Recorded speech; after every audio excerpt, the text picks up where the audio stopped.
Hi friends, അങ്ങനെ മലയാള ഇൻഡസ്ട്രിയിൽ ഒരു ഇൻഡസ്ട്രി ഹിറ്റ് കൂടെ പറഞ്ഞിരിക്കുന്നത്, അതായത് നമ്മുടെ ലാലേട്ടൻ്റെ എമ്പുരാൻ. ഇപ്പോൾ എല്ലാവരും പറഞ്ഞുകൊണ്ടിരുന്നത് എമ്പുരാൻ ഇൻഡസ്ട്രി ഹിറ്റ് ആവില്ല എന്നൊക്കെ പറഞ്ഞുകൊണ്ടിരുന്ന കുറേ ഫാൻസുകാരുണ്ടായിരുന്നു. ഇപ്പം എമ്പുരാൻ ഒഫീഷ്യലി അനൗൺസ് ചെയ്തിട്ടുണ്ട് ഇൻഡസ്ട്രി ഹിറ്റ്, അതായത് മലയാളം ലാംഗ്വേജിൽ ഇറങ്ങി ഏറ്റവും കൂടുതൽ കളക്ഷൻ നേടിയ, വേൾഡ് വൈഡ് ഏറ്റവും കൂടുതൽ കളക്ഷൻ നേടിയ സിനിമ എന്ന നിലയിൽ എമ്പുരാൻ അറിയപ്പെടും. പക്ഷെ അപ്പോഴും നിലനിൽക്കുന്ന കുറച്ച് കാര്യങ്ങളുണ്ട്. ഇതിനകത്ത് സംശയം നിലനിൽക്കുന്ന കുറച്ച് കാര്യങ്ങൾ പറയാതിരിക്കാൻ പറ്റില്ല. കുറച്ച് ക്വസ്റ്റ്യൻസിന് ഉത്തരം കിട്ടാത്ത കുറച്ച് ക്വസ്റ്റ്യൻസും ഉണ്ട്.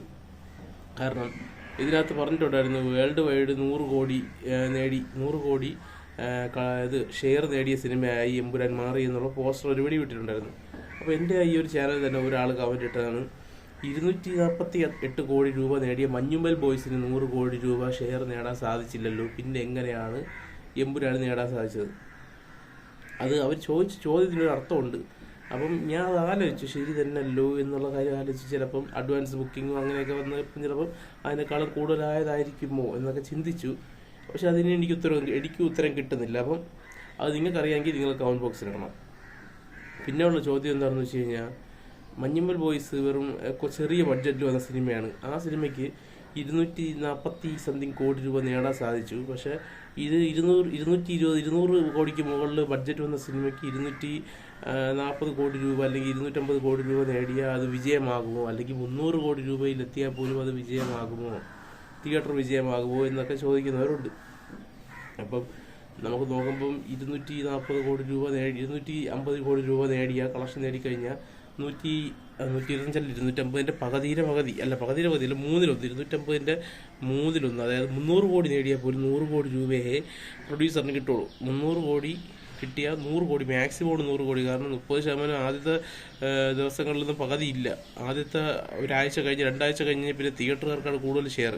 അപ്പോൾ അങ്ങനെ നോക്കുമ്പോഴത്തേക്കും അതിൻ്റെ പെർസെൻറ്റേജ് കുറയും. എന്നാലും നമുക്ക് 100 കോടി കിട്ടിയാൽ 30 കോടി രൂപ പ്രൊഡ്യൂസറിന് കിട്ടുമെന്ന് തന്നെ വച്ചാൽ പോലും അതൊരു സംശയത്തിൻ്റെ മുൾനിരയിൽ നിർത്തുന്ന കാര്യമാണ്. കാരണം 100 കോടി 200 കോടി മുടക്കിയ സിനിമയ്ക്ക് 100 കോടി രൂപയെ തിയേറ്ററിൽ നിന്ന് പിരിഞ്ഞ് കിട്ടുന്നുള്ളൂ. 300 കോടി നേടിയാനുള്ള കാര്യമാണ്. 100 കോടിയെ പ്രൊഡ്യൂസറിന് കിട്ടുന്നുള്ളൂ എന്ന് പറഞ്ഞാൽ ബാക്കി 150 കോടി രൂപയോളം 100 കോടി രൂപ നഷ്ടം വരാനുള്ള സാധ്യതയുണ്ട്.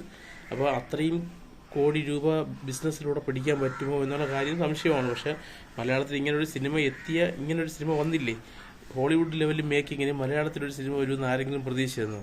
അതിൻ്റെ ഓരോ സീൻസും, ബ്ലാസ്റ്റിംഗ് സീൻസും അതൊക്കെ എടുത്തു വച്ചിരിക്കുന്നത്, അല്ലെങ്കിൽ ഹെലികോപ്റ്റർ ഷോട്ട്സ് അതൊക്കെ എടുത്തു വച്ചിരിക്കുന്നത് നമ്മുടെ ഹോളിവുഡിൽ കൂടെ കിടപിടിക്കുന്ന രീതിയിലാണ്. കാരണം വേറെ ഒരു ഇൻഡസ്ട്രിയിൽ നിന്ന് ഇതുപോലുള്ളൊരു രജനീകാന്തിൻ്റെയൊക്കെ പടങ്ങൾ കണ്ടിട്ടുണ്ട്, ശങ്കർ രജനീകാന്ത് കോമ്പോ എന്ന പടങ്ങൾ. പക്ഷേ അതിനകത്ത് പോലും ഇത്രയും ടെക്നിക്കൽ പെർഫെക്ഷൻ എനിക്ക് ഇത്രയും തോന്നിയിട്ടില്ല. പക്ഷെ പടം കുറച്ചും കൂടെ ഒന്ന് മെച്ചം ഉണ്ടായിരുന്നെങ്കിൽ ഇതിനേക്കാളും അപ്പുറം പോവേണ്ട പടമായിരുന്നു. പക്ഷെ ഇത് ഞാൻ അന്ന് പറഞ്ഞത് അത്ര ഇതില്ലെന്ന് പറഞ്ഞു. പക്ഷേ ഇത് വിവാദങ്ങളും കുറച്ച് കാര്യങ്ങളൊക്കെ കൊണ്ട് ഇത് കുറച്ചും കൂടി ഇതിന് ഹൈപ്പ് കൂടി.